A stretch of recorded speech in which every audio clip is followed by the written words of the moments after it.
पुढच्या महत्त्वाच्या बातमीकडे आता आपण वळूया। राजकीय घडामोडींच्या अनुषंगाने ही बातमी महत्त्वाची आहे। राज्याच्या राजकारणामध्ये पुन्हा एकदा मोठ्या राजकीय घडामोडींची चर्चा रंगताना दिसतेय। राष्ट्रवादी काँग्रेसच्या दोन्ही गटांमधल्या वरिष्ठ नेत्यांनी मुख्यमंत्री देवेंद्र फडणवीस यांची मध्यरात्री वर्षा निवासस्थानी भेट घेतल्यानं विविध तर्कवितर्कांना उधाण आलेलं होतं। या भेटीमागची नेमकी काय कारण आहेत? शरद पवारांचा राष्ट्रवादी काँग्रेस पक्ष एनडीए सोबत जाणार आहे का आणि अर्थमंत्रीपद कुणाकडे जाणार आहे असे अनेक प्रश्न या निमित्तानं उपस्थित होत आहेत।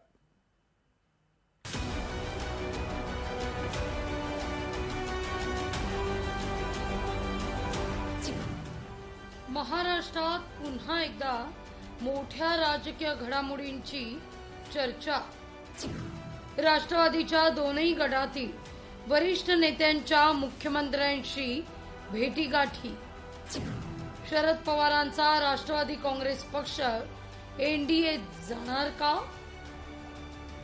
राज्याच्या राजकारणात पुन्हा एकदा मोठ्या उलटापलटीचे संकेत मिळत आहेत। शरद पवार यांचा पक्ष महाविकास आघाडी सोडून एनडीए मध्ये सामील होऊ शकतो अशी चर्चा आहे। या चर्चांना अनेक राजकीय घडामोडींमुळे हवा मिळते।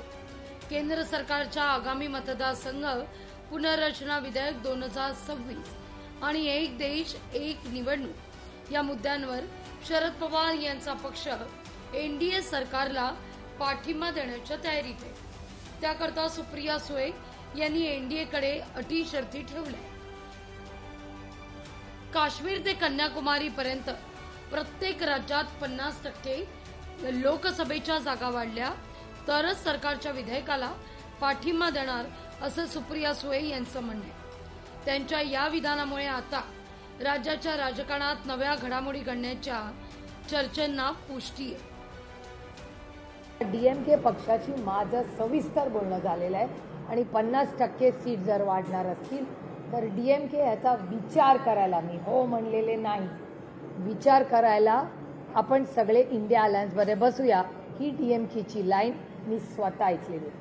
त्याच्यामुळे त्यांच्या ह्या सगळ्यांबरोबर चर्चा करूनच इंडिया अलायन्स एक मताने निर्णय घेईल। असं झालं त्याच्या आधी ना 50%चं आलं ना फॉर्म्युला आला आणि विधेयक पडलं आणि त्याच्यामुळे नवीन विधेयक आमच्याकडे आलेलं नसल्यामुळे आम्ही विधेयकावर कसं बोलणार। ज्येष्ठ नेते जयंत पाटील यांनी मुख्यमंत्री फडणवीस यांची घेतलेली भेट तसंच दोनही पक्षांच्या नेत्यांच्या विविध बैठका यामुळे चर्चेला वेग आहे।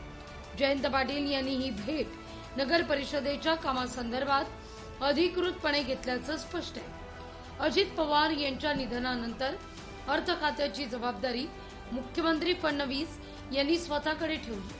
त्यामुळे भविष्यात सत्ता समीकरण बदलल्यास अर्थमंत्रीपद कुणाकडे जाणार याबाबत चर्चा आहे। जयंत पाटील यांनी यापूर्वी अनेक वर्ष राज्याचे अर्थमंत्री म्हणून काम पाहिले। त्यामुळे शरद पवारांचा पक्ष एनडीए मध्ये सहभागी झाल्यास जयंत पाटील यांच्या नावाची अर्थमंत्री पदाकरता चर्चा सुरू असल्याचं राजकीय वर्तुळात म्हटलं जात आहे।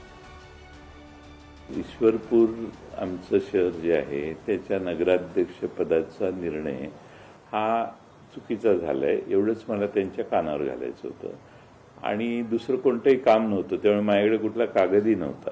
त्या पलीकडे कोणती चर्चा करण्याचा प्रश्नच उद्भवत नाही ना।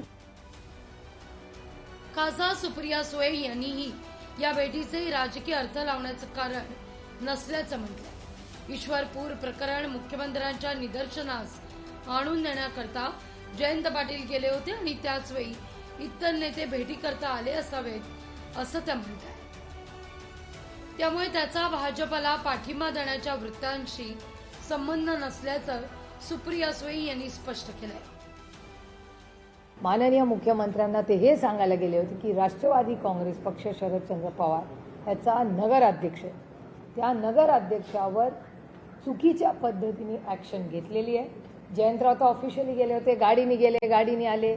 त्यांनी जयंतरावनी काय हुडी घातली नव्हती, ऑफिशियलीच गेले, काही प्रॉब्लेम नाही। आमच्या पक्षाचे नेते ईश्वरपूरच्या कामासाठी गेले होते, ऑफिशियली वेळ मागून गेले होते, त्यांचं काम झालं आणि पुढच्या दरवाजाने गेले आणि पुढच्याच दरवाजाने परत।